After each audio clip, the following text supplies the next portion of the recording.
किसी भी चीज में पीछे नहीं हटने वाला, चाहे वो ये बात ही क्यों ना हो कि शूद्र को वेद पढ़ने पे उसके कान में शीशा पिघला के डाल देना चाहिए। तो सब कहेंगे अरे मिलावट है, ये है, वो है। मैं कहता हूं डंके की चोट में लिखा है हमारे शास्त्रों में, मगर किस कंटेक्स्ट में लिखा है ये समझने की जरूरत है। मैं घबराने वाला और भागने वाला व्यक्ति नहीं हूं, और मैं कहता हूं सत्य बात लिखी है, ऐसा ही कहा गया था, ऐसा ही लिखा गया है। मगर अब आप कहोगे कि ऐसा किया भी गया है, तो एक भी उदाहरण नहीं है, और वो क्यों लिखा गया उसके भी बातें बताएंगे। अब आज का टॉपिक मेरा है नहीं, तो अगर आप कहोगे कि इसी टॉपिक में मैं चर्चा करूं और ग्रंथों पे बात करें, फिर आप कुछ तथ्य लेकर आओ, फिर मैं दिखाऊं, तो आप एक डिसाइड कर लीजिए कि किस दिन करना है, उस दिन बैठ जाएंगे। आप अपने तर्क लेके आ जाना, मैं सनातन के ग्रंथ अपने लेके आ जाऊंगा। आप जो ग्रंथ से कहोगे आपको वहीं से शूद्र की परिभाषा समझा दूंगा कि क्यों रहना चाहिए।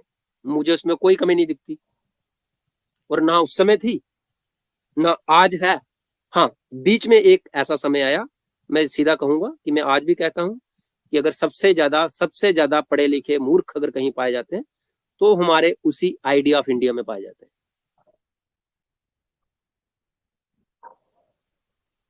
क्योंकि जिनको बात समझ नहीं आती वो उस बात को त्याग देते हैं। जी रखिए।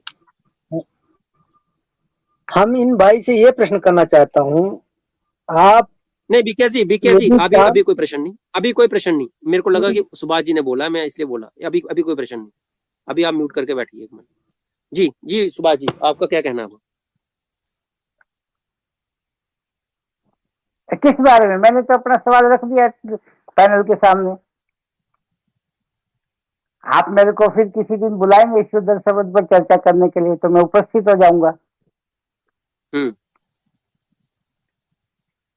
तो ठीक है, बताइए आप लोगों को जो बोलना है वो बोलिए। नहीं, हमारी चर्चा फिर ठीक है, हमारी चर्चा तो उसी पे चलेगी ना, जो रखे। नहीं, हमारी चर्चा तो वही चलेगी, फिर हम समय क्यों वेस्ट करेंगे? हम समय किस लिए वेस्ट करेंगे? आप बताइए, आप समय निर्धारित करिए।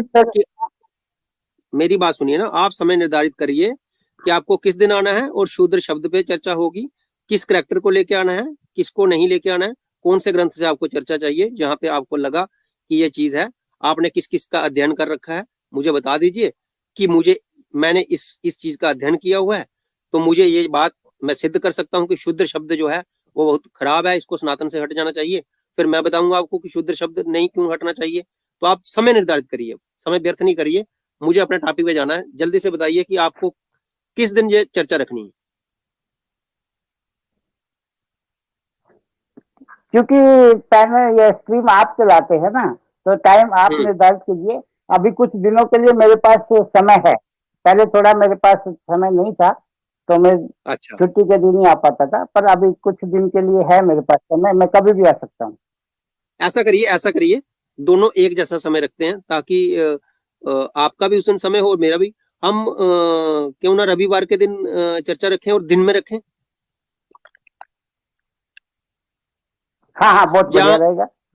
या फिर ऐसा करेंगे, जहाँ तो रविवार को कर लीजिए, जहाँ शनिचरवार को कर लीजिए रात में, ताकि अगर रात में चर्चा हो तो अगले दिन जैसा आप कहें। हाँ, तो एक काम करेंगे, हम 2 समय निर्धारित करते हैं, ताकि अगर एक समय कोई आप में से या मुझ में से कोई किसी कारणवश हम नहीं आ पाए, तो हम 2 टाइम रखेंगे। एक रखेंगे रात को 10:30 बजे स्टार्ट होगी, ठीक है, रात को 10:30 बजे शनिवार को लगाएंगे। अगर किसी कारणवश आप नहीं आ सके या मैं नहीं आ सका, तो अगले दिन सुबह 12:30 बजे हम दिन में शुरू करेंगे, रविवार को।